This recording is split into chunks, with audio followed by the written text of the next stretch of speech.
Guys, meron ulit akong biniling something cute, something yellow sa TikTok kasi dumaan siya sa feed ko. So, samahan niyo akong buksan.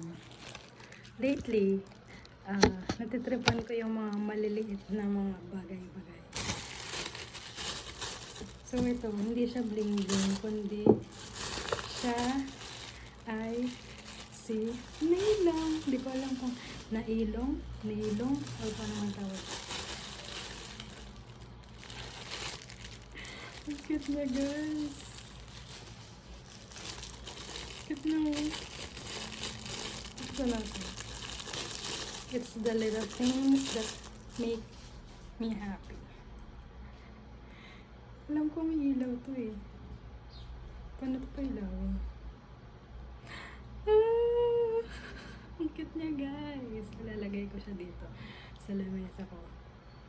Para sa gabi, habang nagla-laptop ako or nanonood or nagsusulat, nandyan siya sa gilid. Ang cute niya. Anyways, yun lang naman. Ewan ko kung nalulow ba to, kailangan bang kargahan or napapalitan yung bato. Feeling ko napapalitan yung bato. Cute niya. It's my favorite color. Wait.